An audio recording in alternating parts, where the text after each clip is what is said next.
Okay, good morning. Thank you for everyone that took the time to attend. My name is Chris Weaver.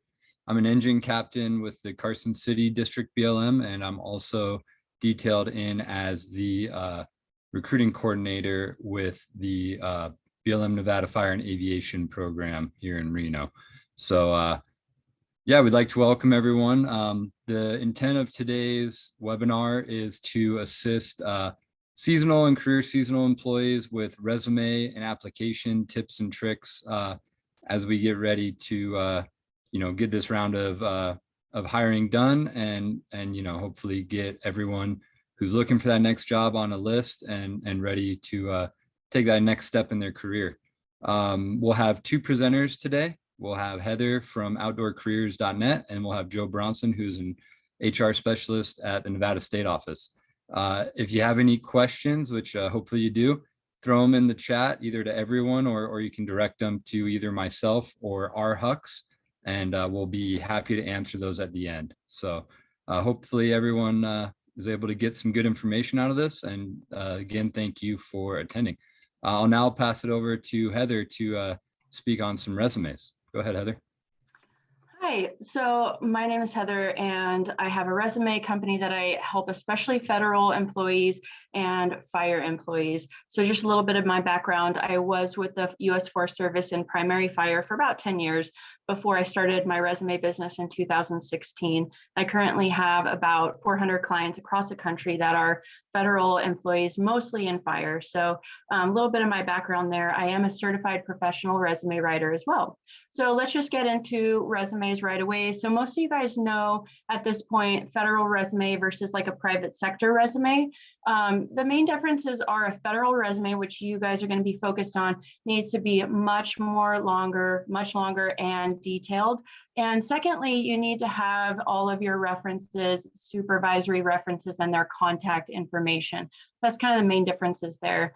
So I know a lot of people, they have a hard time in their resume, like they feel like they're bragging about themselves, but that's exactly what a resume is supposed to be. It's not the time to be humble. Now, if you want to use a USAJOBS template, that is totally fine. You can also make your own document through Word or a PDF or something like that. Some of the key things that you're going to want to make sure your resume is very organized for readability. The number one thing, again, is readability. You want the hiring managers and HR to be able to find the relevant skills, accomplishments, and duties. If you make your own with a Word doc, you'll want to make sure you don't get too crazy with different fonts or colors or anything like that. Having a little white space is fine. Let your eyes kind of take a rest. These hiring managers are often reading hundreds of applicants and resumes and centralized hiring events. So there's talk about using a paragraph versus a bullet point. Either one is fine. You're just going to want to make sure, again, that it's organized. If you do a bullet point, I highly recommend organizing the bullet points into like duties, so it makes sense. You can even put subheadings if you want to lump all your operational under one heading. Maybe you have collateral duties under another heading. So it's very well organized. If you are doing a USAJOBS template to do a bullet point style, you can use the minus symbol, the plus symbol, or an asterisk symbol in front of every sentence or short paragraph to kind of highlight that as a bullet point. And one of the things that people sometimes run into using a bullet point style is it turns into a long laundry list of just unrelated or short fragmented sentences. That makes it really hard to just read through the entire thing. So again, organizing bullet points under some subheadings is really handy, making sure they're full sentences, not just use this hand tool, use this chainsaw, that kind of thing. Another thing you're going to want to, of course, look out for is spelling, grammar, avoiding using I, me, my. If you do use I, me, my, it's not the end of the world. It's not going to disqualify you, but it does look more professional to avoid using I, me, my. Do not use acronyms without first writing out exactly what that acronym stands for. So you're going to write out the whole thing. For example, IA. Most people know what that is. Most hiring managers, but there's a lot of HR people that may not. And so just do not assume anything. Write out initial attack in parentheses IA. And then if you want to, you can use that acronym from there on, but spell it out the first time for sure, or just don't even use it at all. Something that you might want to touch on right now, of course, we have IFPM qualifications. So you might want to just state right off the bat that you meet those IFPM qualifications or work it somehow into your resume. Like if firefighter 1 is the IFPM, you might want to mention as a qualified firefighter 1, led a short squad or whatever the duties were that you did there for the IFPM. Of course, you're going to have to attach the master record, which we're going to have our HR specialist talk about later too, but they will have to look at that master record just to verify that you do indeed have those qualifications. So what to include in your resume, like the actual duties that you want to emphasize or skills you want to emphasize, I strongly encourage using the position description for the job that you are applying to. If you can get that position description, we also call them PDs, you can look towards the back of that position description and you're going to see where it says factor statements. And then there's usually a point value associated across from that. And it's going to list several different duties, a couple sentences per each duty. That is specifically how your resume is evaluated on, are you meeting those factor statements and how many points do you get for addressing those factor statements in your resume. So sometimes, again, if you're taking the position description for the job you're applying to, you may not have done all of those things, but as much as you have done, incorporate that in there. You know, there's kind of a saying in the federal resumes, like if you've heard of it or you know what it is, put it on your resume. Yes, just obviously do not lie. If it's something that you have, like you've heard of, you've been introduced to, you might have introductory knowledge or basic knowledge, just put that in there, that basic knowledge, working knowledge. If you're proficient, if you're an expert, just the level of skill or knowledge you have in those things. Because it's very important that you at least mention it if you even have any kind of basic knowledge or skill in it. Some other things that you might want to talk about are your leadership style or experience, any awards, physical fitness involvement, especially the younger guys and gals. Sometimes you're competing in marathons or Ironmans, and that's kind of an outside of work, but it's something to mention in there because it still shows your athletic ability, which is a huge part of the job, being able to perform arduous duties. Any collateral duties, especially like independent things that you've been assigned, if you're a tool manager, cash manager, on the safety committee, those kinds of things look really impressive and unique. So you're not just rewording a PD, just don't copy and paste a PD, don't reword it, but incorporating these other things will help tailor it to your experience and be more unique. Any relevant education, training, if you've instructed courses or classes, unit instructor, course coordinator, whatever your involvement was, relevant trade skills. A lot of times anymore, forestry technicians, fire folks, they're helping throughout the winter with recreations or roads or prescribed fire and fuels. Any of those things are great too. Just thinking about those things that will set you apart from other applicants. So again, in the position descriptions, if you look towards the end of the position description, there's a heading that says factor statements. So these position descriptions, there is a website, I can probably post it in the chat, where I look up most of those for the Bureau of Land Management. Forest Service has other places to look for it, but I can post the link that I use. I'll have to look in my favorites. And so it's usually you read through the first few pages and then toward the end, it'll have the factor statements. So I hope that that is clear there. So also another thing that you can use for your resume. A lot of people, again, they feel uncomfortable, like they're bragging about themselves. You can look at your performance appraisals. You can also look at task book reviews. Any kind of evaluations or quotes that other people evaluating you have said, you can use quotes directly in your resume. It's kind of a like a tricky way to do it, but you can basically say, if you were recognized for outstanding leadership on such and such fire, that's a great way to put it as well. The last kind of couple things that are very, very, very important. So again, the difference with the federal resume being listing your supervisors, their phone numbers, and their emails. So that has to be on your resume or you will be disqualified. You'll want to make sure in your job title that you have your GS, your series, and your GS level. So 0462-07 if you're a GS7, and you're going to want to put the dates. The best way to do dates is month, day, and year. If you cannot remember the day and you don't have time to look that up, month and year is acceptable. However, especially if you're the highest GS level held, if you're trying to go to that next GS level, you have to have a full year, and HR will do an audit to make sure that you do have that full year, whether it's on your resume or not. However, it's best to just have it on there right off the bat. So I think that pretty much covers what I was going to cover here. I was noticing some notes in the chat here. There is a public site for those PDs, so I can just look it up throughout this meeting and post it, the one that I use, because I'm just a public.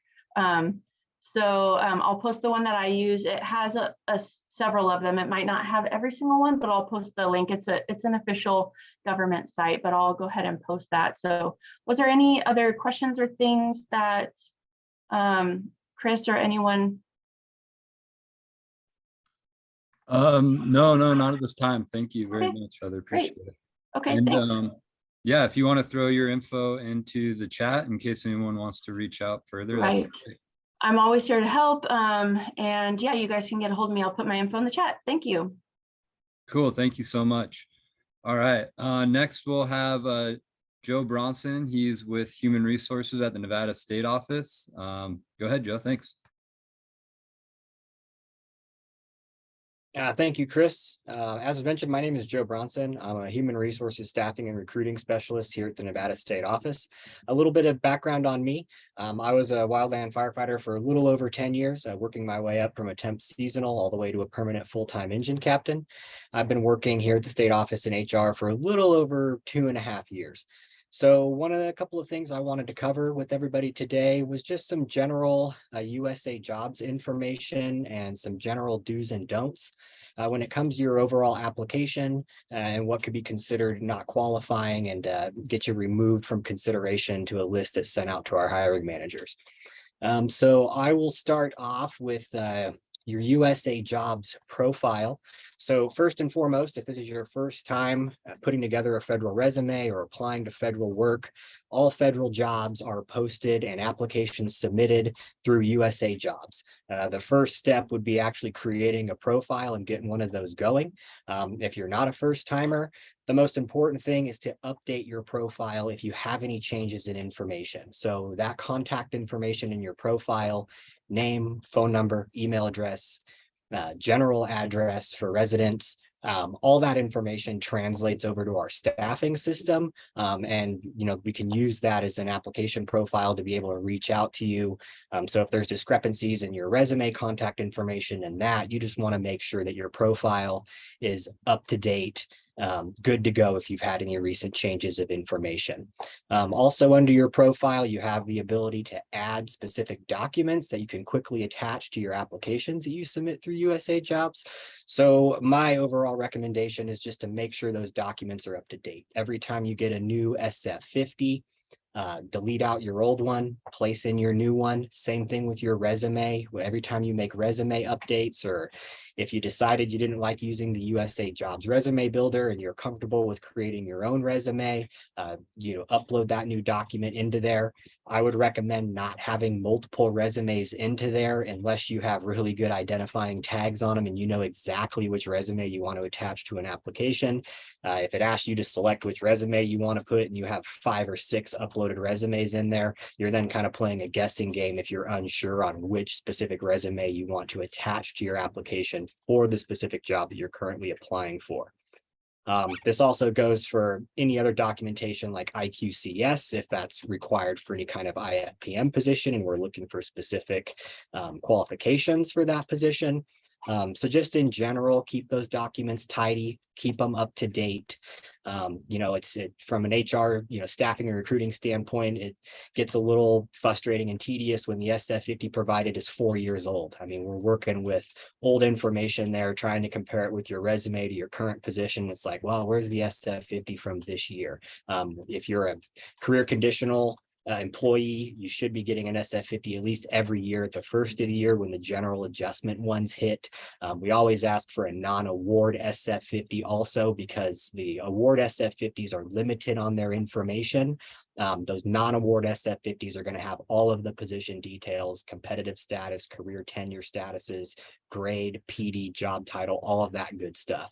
So, and that's specifically explained in our job announcements too, non-award SF50s if you're going to be attaching those to your applications. So overall, in general, that's kind of everything I had. Just real quick on position or profiles within USAJOBS. I'll dive into a little bit of common mistakes when it comes to applications.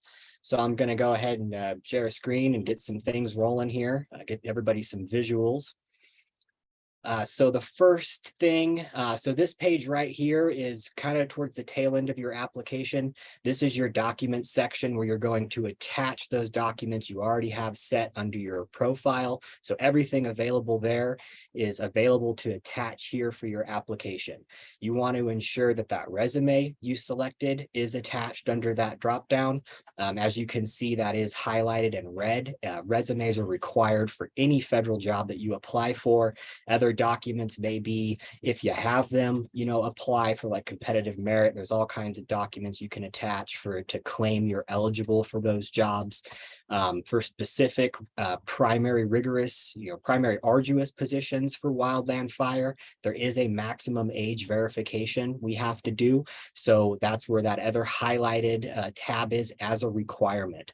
So if you're a temp seasonal employee and you were given an SF50 at the end of the year, but your date of birth and social security number has been redacted, that document's obviously not going to work because we can't verify your date of birth. But right there in there, it clearly states SF50, DD-214, driver's license, or any other official document, just something that has your full legal name and date of birth on it. That's really all we need for adjudication purposes to say, yes, you are underneath that maximum age threshold and eligible for this job. The other sections are clearly labeled for the document type. If you accidentally put a DD-214 in the VA letter, don't really worry about it. We have the ability behind the scenes to change the quote unquote title or name of that document. So we can just make that quick correction so it's in line in the system. This next page here is just, this is what you'll see when you're attaching documents to your application. So all of your original documents uploaded to your profile will be right here to choose from. And you just want to make sure you have all the appropriate documents you want to attach to your application. It's all selected here. Double, triple check this stuff. It's really important because if these documents won't automatically transfer over from your profile, you have to physically select, choose, and save the documents in your application that you want added. When it comes to application do's and don'ts, one of the main things I can highlight is to read the announcement thoroughly and understand the job requirements for the specific position that you're applying for. Make sure you provide all the appropriate information on your resume that is requested and provide all of the documentation that is requested. Big things that people miss, on resumes, and Heather touched on this and I can't touch on it enough, is current grade, or what that grade was for that position. If it was private sector, what was that salary? So we can compare equivalent specialized experience. Was the position permanent full-time? Was it 40 hours a week? These are all the things we need to know to properly adjudicate that you have met the specialized experience requirements for the position. So this qualifications section is wildly important for any job you're applying. It's going to tell you exactly how you can meet the requirements, what kind of general and or specialized experience you need for the position, what that experience actually is that we're looking for in your resume is all going to be here. And then any education substitutions, if you can, supplement education in lieu of experience, and if that's qualifying for a job, and then any selective factors will be here too. So we have two different types of fire positions. We have what we call primary rigorous and then secondary administrative. This area here will highlight what specific fire coverage that job is. So if it's primary rigorous, that requires age verification. If it's secondary administrative, that requires a selective factor of having at least 90 days fire experience. But the kicker is, in order to carry fire retirement, you need 3 years in a primary covered position before you're eligible to move to a secondary covered position and retain your fire retirement. Overall, in general, anybody is eligible to be placed into a secondary position, but if you didn't go from primary to secondary, you wouldn't be eligible to have fire retirement coverage. Although you could still accept and be in the job, you wouldn't have any special fire retirement coverage because it didn't carry from that primary to secondary. That gets a little complicated. I don't want to get too much into it other than that. Questions about that stuff can always be referred back to human resources. So we did go over the maximum age. So the required documents section is another big area to check. This will let you know what kind of documents we will accept and look at for specific types of positions, and specifically tell you that it's required. So some of our fire positions have positive education requirements because they're in a professional and scientific job series. So you have to meet the educational requirements. It'll specifically tell you that you must submit transcripts. It'll outline what kind of transcripts they need to be. In total and everything. So everything in this required document section is going to outline that stuff. If you see anything mentioned about an IQCS, that should key you off that this position is probably IFPM or carries specific qualifications within the position description itself. So make sure you're reading through this required document section as well, to make sure that you're uploading everything that's appropriate and applicable to the specific job application that you're submitting. Lastly, I say this a lot from a human resources perspective, and even when I was, operational boots on the ground as a firefighter, when in doubt, reach out or ask those questions. So at the end of every job announcement, there's going to be a how to apply section along with agency contact information. This is either going to have specific names and phone numbers if it was an individual HR specialist for a specific state that did the job, or if you see something, that's similar to this screen here, this is more of a centralized inbox to the National Interagency Fire Center. So when you see announcements like this, don't wait until the last minute to reach out if you had questions about a specific job, if you wanted to double check on your application to make sure all of your documents were attached that you selected. You can reach out and inquire with HR to make sure that everything is a complete package and it's good to go. So we have everything we need when we start rating and ranking your application. So again, don't wait to the last minute, because these centralized inboxes, or even, a one listed name and contact number, it may take us a day or a business day or two to get back to you. So if you inquire about an application you submitted 30 minutes before it's going to close, chances are nobody's at work because it's later in the evening, but there's also just not enough time for human resources to evaluate your package and then reach back out to you to let you know if you're missing anything. And then while the applications are still open, we can accept documents from you and add them to your application. You can also go back in and update your application and add those appropriate documents while it's still open. As soon as the closing date hits, there isn't anything we can do on our end. certain situations there are, but I won't get into that.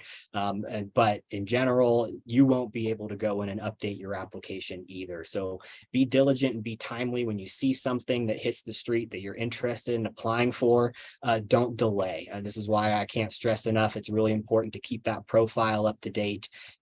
Keep your resume up to date, keep all those documents up to date. So when you see a job you want to apply for and it closes in 24 hours from when you see it, you can go in and crank out an application in 15 to 20 minutes if you have everything ready to go.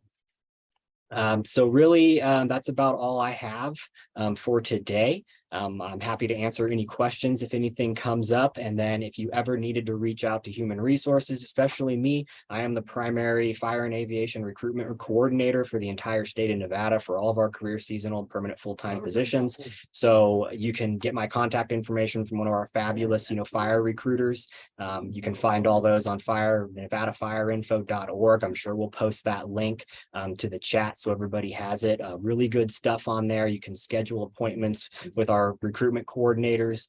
These folks are boots on the ground firefighters with 10 plus years of experience underneath their belts. So you're not just talking to a suit recruiter, you're talking to somebody who actually goes out and does the work. And then if you're able to get a hold of me, you got a staffing and recruiting specialist who is actually out there doing the work. So with all that said, that's all I have. So I will turn everything back over to you, Chris. Okay, thank you very much. I appreciate it. Joe, we did have a question that came in for you.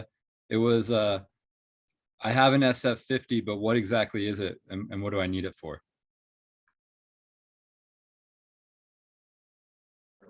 Okay, so an SF50, essentially it's a quick record of an action that was performed for you in our processing system. So every general adjustment, if you get a within grade increase, you're onboarding SF50 for a temporary seasonal position. You'll then get a termination SF50 when those layoffs happen at the end of the season.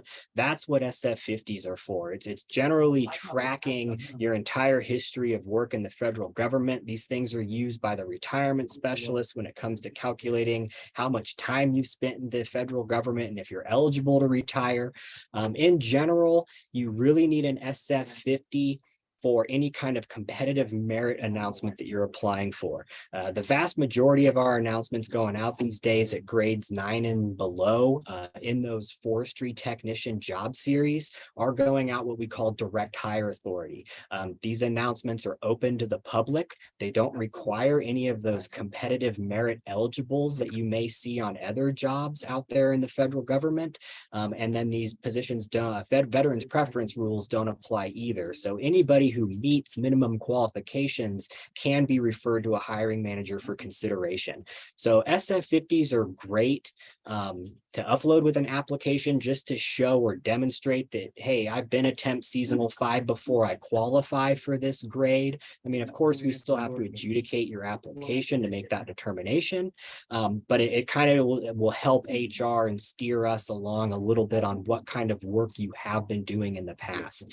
If you are a current career seasonal with career conditional tenure status or a permanent full-time employee, and you have questions about what kind of SF50 you should attach to an application, once again, most recent non-award SF50s, and I can tell you from a staffing and recruitment, from our eyes here, if it's a within grade increase SF50, that automatically tells us that you've spent 1 year in that position. So you get a step increase, essentially what we refer to as a WIGI, every year at the current grade level that you're in. You get one for the first 3 years every year. So if you give us an SF50 that shows a within grade increase from a GS4 step 1 to a GS4 step 2, that automatically tells us you have 1 year of time and grade at the GS4 level.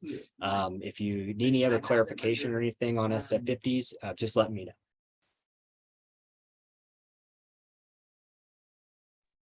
Okay, great. Thanks, Joe. We've got a couple more questions and we'll take a few more minutes to answer them. So for Heather, we had a question regarding USAJOBS resume versus, like a Word doc PDF. Is there a time, if you start with a USAJOBS resume, is there a time when you should transition over to that more personalized one? So the USA Jobs resume is really great, especially for entry level, just because it's foolproof. It will not let you proceed without having the required information like the supervisor's name, contact information, your series, your GS level, title, how many hours per week. Again, the HR specialist Bronson, he mentioned 40 hours a week. You have to actually state the hours per week, which seems redundant, but the USA Jobs template will not let you proceed without having that critical information. So what happens for some people, if they're not super familiar with a federal resume style, if they make their own, they might forget some of those key things. However, when you have your own custom resume that you build or you have help with, or that like I build for my clients, it is definitely more eye-catching. It really stands out and it's more memorable. And just the purpose of the resume is to stand out and set yourself apart. And it looks a lot more polished to have like your own. It's very polished. Yeah. Cool. Thanks, Heather.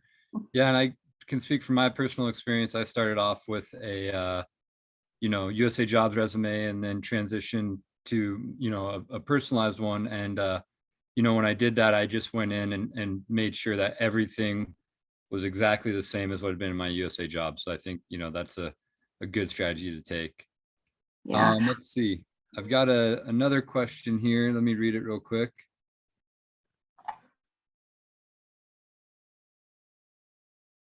Okay, so Joe, this might be a good question for you if there's a quick answer for it. So it says, is there a specific standard to how applications are graded? And, referred, not referred, having a referral redacted, and understanding where, you might go wrong with those issues. Well, so that's kind of a loaded question. And it really depends on the type of job you're applying for and how it was advertised. So again, we have different ways that we can put advertisements out on the street. We have delegated examining, which are open to the public. No previous federal services required. Veterans preference rules apply for those. Direct hire authority, which I covered a few minutes ago, open to the public, no eligibles needed, no veterans preference rules apply, and then competitive merit, where you have to have some kind of competitive merit status. So either current or former career conditional employee in the competitive service, some kind of veterans eligible, or Schedule A. There's all kinds of different eligibles that you can meet with a competitive merit. For direct hire, oh, geez. I mean, do we have that question written down a little bit again? I mean, it's kind of loaded, like I said. What was the main part of that, Chris? I'll send it over to you, and then while you take a look at it, I've got another one we can. Okay. Too. Yeah, let me get a visual on that question, and then maybe start with the next one first. Cool. Yeah, I just sent it to you. So yeah, while Joe's taking a look at that, another question we had was how do I know that everything that needs to be attached to my application is? And I can answer that, on behalf of Joe while he's taking a look at that. So there's a couple different ways you can go about that. One would be, making sure that when you are on that last page of the application where it asks for documents, anything that has a required, by it has something attached that fills that requirement. And then the other way to do that would be to call that number at the bottom of the announcement, and then talk to an HR professional who can pull up your application as long as it's before the closing date, and ensure that everything that needs to be on there is, and make sure it uploaded correctly and clearly and is legible. Because I've been turned back on jobs before because I uploaded an SF50, but it was a bad copy. And so unfortunately, they couldn't read it, and I didn't figure that out till after the job had closed. So a couple different strategies there to make sure that you have all your documents loaded up there. You good, Joe? Yeah, man. So when it comes to specific standards on how applications are graded, like I said, that depends on the job that you applied for. Competitive merit with our technical questionnaires that go into those, Scores are generated that range from 70 to 100. But with competitive merit, those really aren't put into categories like category ranking is for delegated examining. When it comes to DHA, which is the vast majority of our lower graded announcements, you will see a technical assessment included with your application. However, it'll state in the announcement itself that those questionnaires are not rated. So since anyone who meets the minimum qualifications for the position can be referred, we're not really worried about scores or who was best qualified, who scored 90 or above on their assessments or anything like that.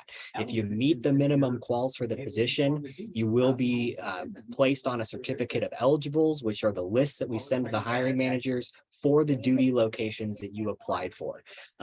There's only specific situations, you wouldn't be referred, obviously, if you didn't meet the minimum qualifications for the position. If you didn't have the appropriate specialized experience, if the experience wasn't equivalent to the next lowest grade level we're looking for that job would be another disqualification. Any referral redactions, those I haven't seen a whole lot of those, so I'm not really, understanding what you're really referring to, but those situations would be if your application wasn't adjudicated properly, somebody missed the fact that you didn't include an IQCS, or the hiring manager contacted HR and had concerns about, your specific application on, hey, this person doesn't seem like they're qualified to me. We could take a secondary look at it and examine the quals and then maybe make a determination. Yeah, you may have been added to a certificate in error, for a position you didn't qualify for, and then we would amend that list that the hiring managers have to remove you from that referral. So I hope that kind of helps answer some of those questions. Okay, thanks, Joe. So just a couple last questions and answers. So one, the date that it shows for the closing day, it'll say a time as well, and it's generally 11:59 Eastern time. So that's really important, for us being all the way over here in Pacific, that don't think you have until midnight local time on the 25th of this month to get those applications in, because you'll miss that window. So make sure you're ahead of schedule on that. And then I would recommend, especially with a holiday, if you have any questions or concerns, try and talk to somebody on Monday or Tuesday, because Wednesday, Thursday, Friday, it's going to be a lot tougher to get either the information or the help you might need. So yeah, pay attention to those closing dates and times as well. If you have any other questions, you can find my information in Outlook, cjweaver@blm.gov. And then I'd also encourage everyone to check out Nevada Fire info. And I posted the link in the chat for everyone. And yeah, there's a lot of great information on there. There's a link that'll send you to USAJOBS. It'll have all the open jobs that are in Nevada with the BLM. And then you can also schedule a time to talk with one of us. So we're available, and we'll get back with you within a business day or two. Unless you set a specific time, then we'll make sure we're available, at that time that you picked on the calendar. But we're here to set everyone up for success and try and ensure that people are able to make the list for the jobs that they're applying to, and not getting snagged up on those little things that all of us have experienced applying for federal positions in fire. So I hope this has been helpful and insightful, and again, thank you for attending. We'll be doing another one when our seasonal positions come out. So if you know of anyone who's going to be applying for a seasonal GS3 or GS4, let them know to keep an eye out, that we'll be doing another webinar on resumes and applications for the seasonal hiring that'll be happening end of this month, early December, hopefully. So thanks again, and have a happy Thanksgiving and a great weekend.